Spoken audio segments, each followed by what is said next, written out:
I never wanted to be part of an HOA. My whole life I'd lived by one simple rule: my land, my rules. That's why I bought 50 acres outside of town 15 years ago. Prime Montana ranch land with mountain views, a creek running through it, and not a neighbor for miles. Or so I thought. When developers bought the adjacent 1,000 acres 5 years back, I wasn't concerned. My property deed included a 60-foot wide easement connecting to the county road, my lifeline to civilization. Nothing could touch that. The Paradise Hills development sprouted up quickly. Cookie-cutter luxury ranches on 5-acre lots with strict architectural guidelines and manicured lawns that looked ridiculous against the wild Montana backdrop. I'm Sheriff Jim Callahan. Not that it matters much out here. County politics keep my jurisdiction focused on the towns, not the outlying areas. Still, most folks think twice before crossing the man with the badge, even if I am pushing 60 with more gray than brown in my mustache these days. The trouble started 3 months after Paradise Hills opened their gates.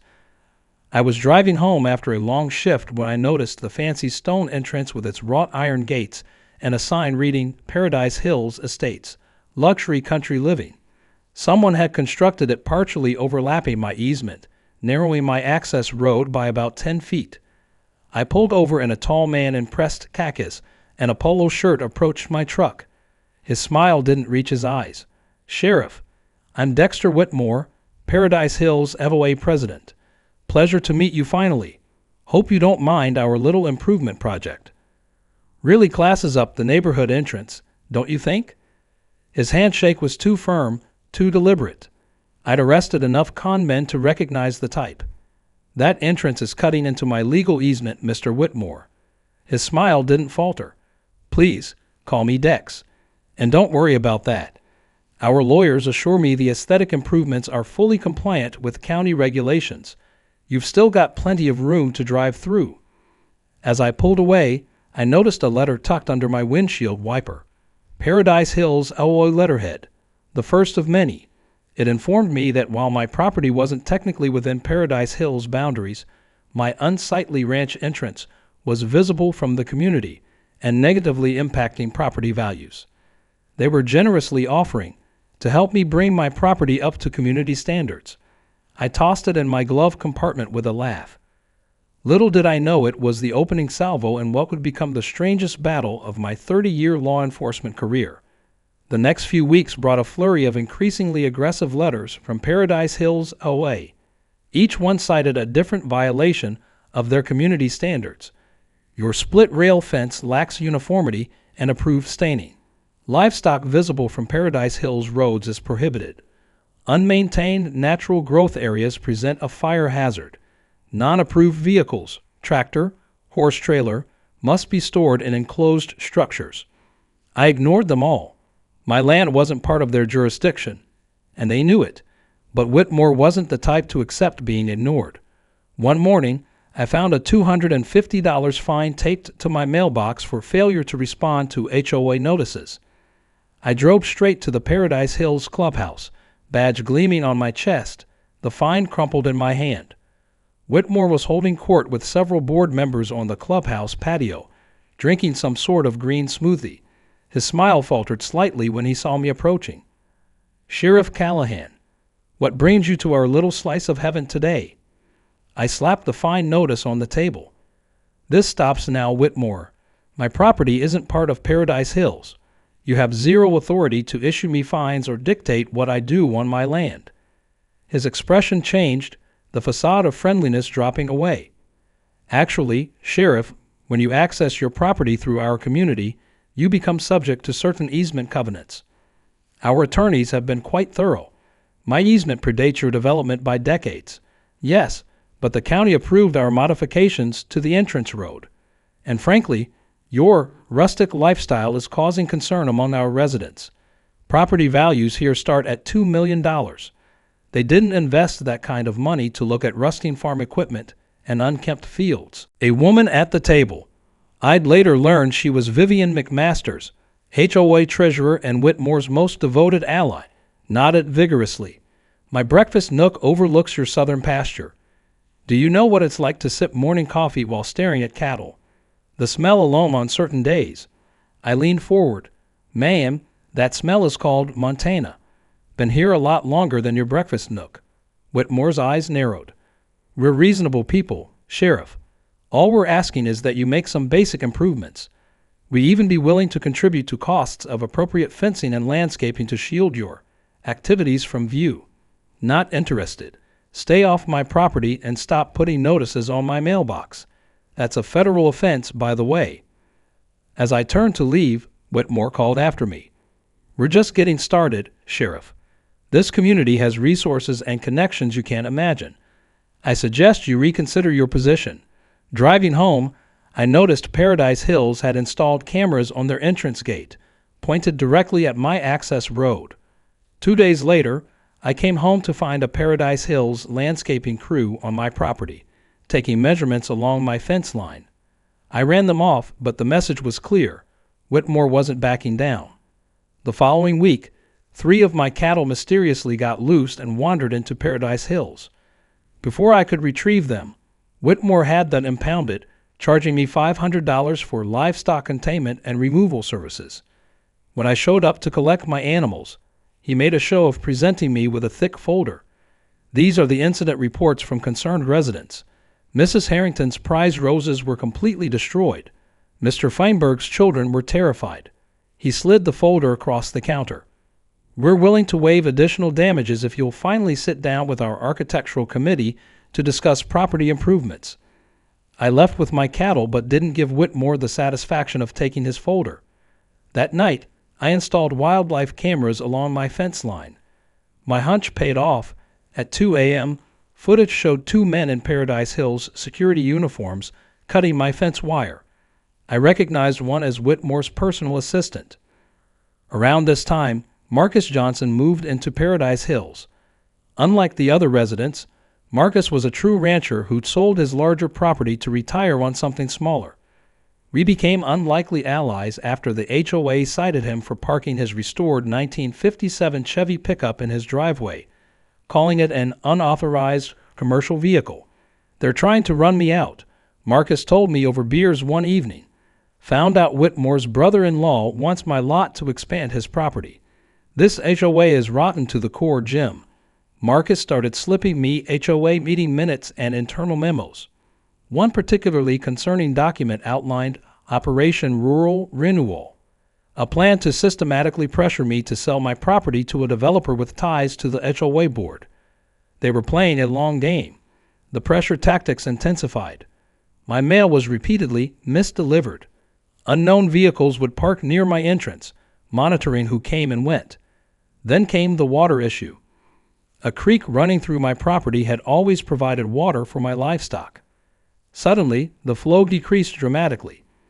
I discovered Paradise Hills had constructed a decorative water feature upstream that was diverting my water. When I confronted Whitmore with Montana water rights laws, he feigned ignorance. Our environmental engineer assured us this was all perfectly legal, but if you're concerned, by all means, hire a lawyer. His smile was smug. I believe the nearest water rights attorney is in Helena. Very expensive, I hear. What he didn't know was that my deputy sister was the state's leading water rights attorney. One strongly worded letter later, the water feature was modified, but the message had been sent. This was war, and Whitmore was prepared to fight dirty. I knew Whitmore was plotting something big when the Paradise Hills board called an emergency closed-door meeting. Marcus couldn't get me details, but he overheard phrases like decisive action and final solution to the ranch problem. The next morning, I left early for a county sheriff's conference in Billings. 16 hours later, I returned to find my access road completely blocked by 3 massive dump trucks filled with gravel. A laminated notice was taped to the first truck. Notice of emergency road repairs. By order of the Paradise Hills HOA, this access road is closed for critical infrastructure maintenance. Expected completion time, 14 to 21 business days. Alternative access routes attached. The alternative route was a crude map showing a 27-mile detour on Forest Service roads that would be impossible in anything but a high-clearance 4x4. I couldn't even get to my own home. My cattle would need water, and I had no way to reach them.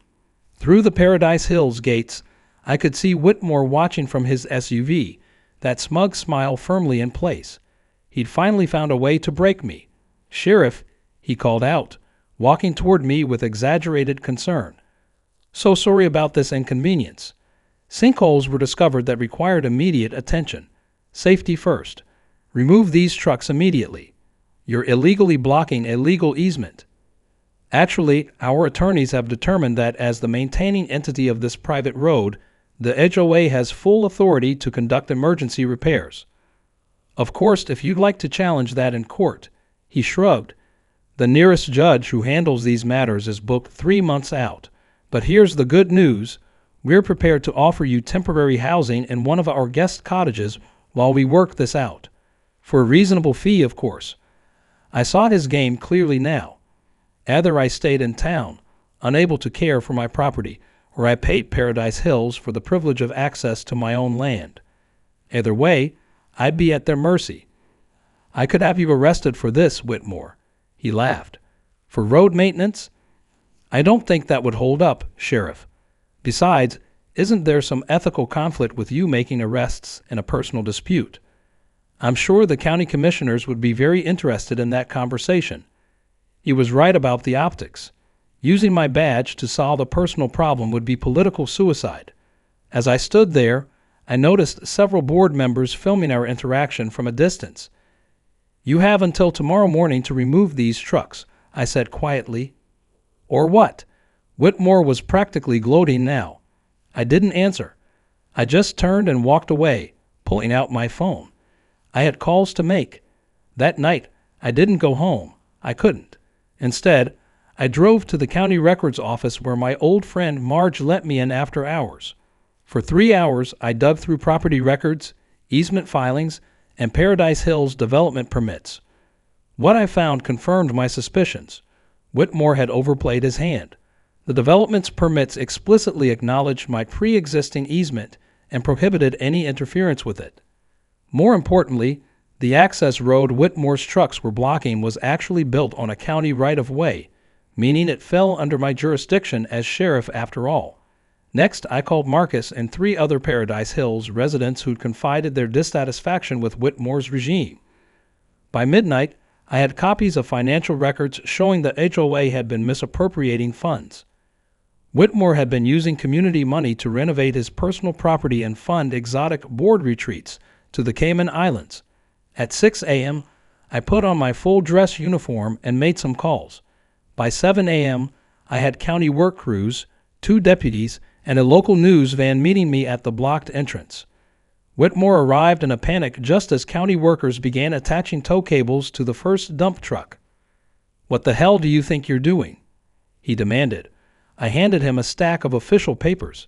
"Serving you with multiple citations, Mr. Whitmore. Illegal obstruction of a county right-of-way, construction without proper permits, water rights violations, falsifying emergency repair documents, and my personal favorite, conspiracy to commit livestock endangerment. You can't do this. Our attorneys can meet us in court," I finished, "where I'll also be submitting evidence of HOA fund misappropriation to the district attorney. Those Cayman Islands trips weren't approved expenditures, were they?" His face went pale. "This is harassment. You're abusing your position. The news reporter was capturing everything." "Perfect. Actually, I'm simply enforcing county regulations, which is my job." I gestured to the gathering crowd of Paradise Hills residents.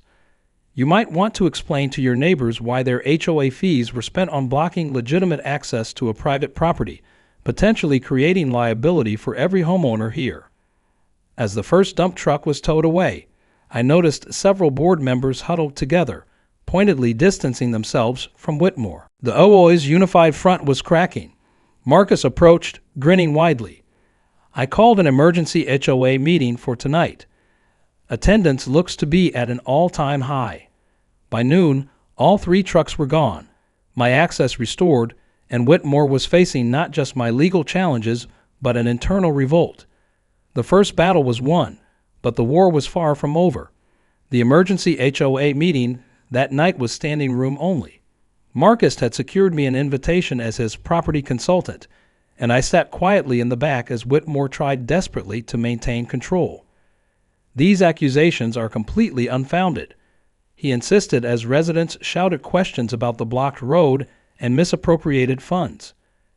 Everything I've done has been to protect our property values from substandard adjacent properties. Vivian McMasters, previously Whitmore's staunchest ally, dramatically moved to the opposite side of the room. The financial records don't lie, Dexter, and neither do these. She held up printed photos showing Whitmore's backyard, complete with a new tennis court and swimming pool that matched, down to the dollar, mysterious HOA expenditures for community recreational planning. The crowd erupted. Someone called for an immediate vote to remove Whitmore from the board. He looked around wildly, realizing he'd lost the room. "This is all the sheriff's doing." Whitmore pointed at me accusingly. "He's manipulating you because he doesn't want to comply with reasonable community standards." Marcus stood up. "Is that why you hired people to cut his fence and let his cattle loose? Is that why you diverted his water supply? I have the work orders with your signature, Dex." The room went deadly silent. Livestock tampering was serious business in Montana. Whitmore switched tactics instantly. "I may have been overzealous in some of my approaches, but I've only ever acted with the community's best interests at heart." "Let's put it to a vote," someone called out. "Remove the entire board and start fresh." Whitmore's face hardened as he realized he was losing everything. He strode toward the exit but paused beside me. "This isn't over, Sheriff," he whispered. "You have no idea who you're dealing with." "I have connections that go far beyond this backwater county. Threats against a law enforcement officer," I replied calmly. "Want to add that to your growing list of problems." He stormed out as the vote proceeded. By meeting's end, the entire board except Marcus had been removed, and a temporary leadership committee was established to audit all HOA actions from the past year. As I left, several residents approached to apologize for the HOA's behavior. One elderly gentleman shook my hand vigorously. "We bought here for the Montana lifestyle, not to be part of Whitmore's little fiefdom," he said. "Most of us would love to be better neighbors. Progress, but I knew better than to think Whitmore would surrender so easily." I wasn't surprised when, driving home, I saw lights still on in the HOA office where Whitmore's luxury SUV was parked. He was planning his counterattack. The next morning, I discovered just how desperate he'd become. Every local contractor suddenly refused to work on my property. My regular feed supplier claimed they were all out of my usual order. The small-town bank where I'd done business for 20 years abruptly requested full payment on my equipment loan. Whitmore was calling in favors, using his connections to isolate me. But he'd overlooked something critical. In my 30 years as sheriff, I'd built some powerful connections of my own. For 2 weeks, an uneasy quiet settled over Paradise Hills. The new interim board, led by Marcus, began undoing Whitmore's more outrageous policies. My easement access remained clear, though I often spotted Whitmore's SUV parked near the entrance, watching me come and go. Then came the certified letter from Rockland Development Corporation, a company I'd never heard of, claiming they were initiating eminent domain proceedings for a critical infrastructure project that would require acquisition of my property. A quick search revealed Rockland was owned by a former state senator, Whitmore's brother-in-law. They'd somehow convinced county planners to consider a proposal for a water treatment facility that conveniently needed to be located exactly where my ranch stood. This was Whitmore's nuclear option. He couldn't beat me directly, so he was manipulating the system to force me out. The county commissioners' meeting where the proposal would be discussed was scheduled for the following Tuesday. I had less than a week to prepare my defense. I called in every favor I had accumulated in 3 decades of law enforcement. The day of the meeting, I arrived early to find the parking lot already full. Whitmore had bussed in concerned citizens, mostly Paradise Hills residents who still supported him, to pack the meeting room. He stood at the front, looking confident beside a slick display showing renderings of the proposed water treatment plant. When my name was called to speak, I approached the podium in full uniform. I laid out the evidence methodically, documents showing the irregular fast-tracking of the proposal, geological surveys indicating my property was actually one of the worst possible locations for such a facility, and communications between Whitmore and his brother-in-law discussing how to force the sheriff off his land. Then I played my trump card. Commissioners, I'd like to introduce State Attorney General Lawrence Morrison, who has some information relevant to this proceeding. Whitmore's face went ashen as his former college roommate, now the top law enforcement officer in Montana, walked into the room. I'd saved the Ag's daughter from a potential kidnapping situation years earlier, and he hadn't forgotten. Thank you, Sheriff Callahan. Commissioners, my office has been investigating Mr. Whitmore and Rockland Development for attempting to manipulate public planning processes for personal gain. This morning, we executed search warrants on their offices. The Attorney General laid a document on the table. We found evidence of multiple state ethics violations, including offering bribes to planning officials. I'm requesting an immediate suspension of any consideration of this proposal pending the outcome of our investigation. Chaos erupted in the meeting room. Whitmore bolted for the door but found 2 state troopers waiting for him. The commissioners, eager to distance themselves from the scandal, unanimously voted to table the water treatment proposal indefinitely. As Whitmore was escorted out, he locked eyes with me one last time. The man who had tried to use rules and regulations to destroy me was now facing the full regulatory power of the state government. The irony wasn't lost on either of us. 6 months later, I sat on my porch, watching the sunset over my unchanged Montana ranch. The Paradise Hills gate had been redesigned, a simpler, more rustic stone entrance that complemented rather than dominated the landscape. My easement road was now properly marked with signage acknowledging its protected status. Whitmore had avoided jail time by turning state's evidence against his brother-in-law and other conspirators, but the plea deal had cost him everything. His assets were frozen, his reputation destroyed. Last I heard, he'd moved to Arizona to start fresh.